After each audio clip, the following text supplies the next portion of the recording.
Healing starts. Let's talk about the psychology behind being a hater. Did you know that it's actually way easier to be a hater than it is to genuinely support someone? So if you're disliking someone or rolling your eyes or speaking out against something you don't even fully understand, you're not being different. You're actually going right along with the status quo. Hello, my name is Dr. Kelmer, and I'm a licensed clinical psychologist, professor, scientist, and podcast host. And if you're here to learn. So let's break down why people are more likely to hate on or feel negatively towards those who they perceive as doing better than them, especially when they don't know them. The tall poppy syndrome.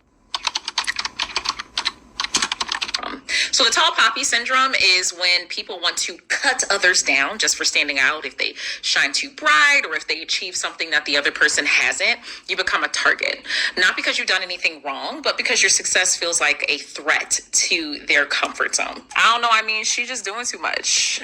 I like people who are humble. I'm just different. I don't know. I know everybody loves them, but I just don't like the energy. Then there's psychological projection. So that's when people take their insecurities and place them on someone else.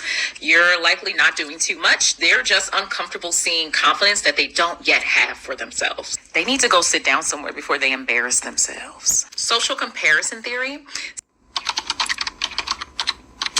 says that we're typically measuring ourselves up to others. So when you see someone traveling or thriving or glowing, it's natural to start asking, what am I doing wrong? And instead of sitting with that discomfort, some people simply lash out. She always on vacation, like, do you even work? There's also internalized scarcity.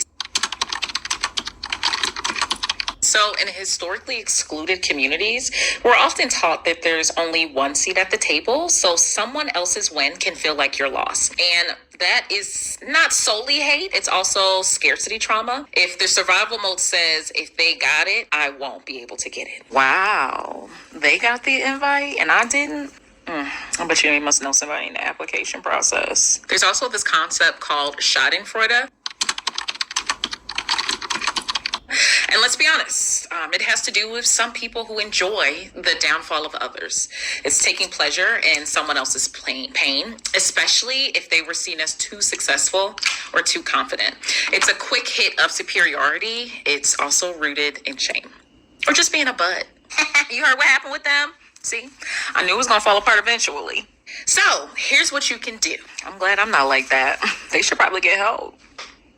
The truth is, most of these reactions are understandable, but they're not liberating. They're keeping us small. So instead of thinking, why them, try asking, what is their success make me think that I can't have and why? Because that's where the root is, and that's where the healing starts.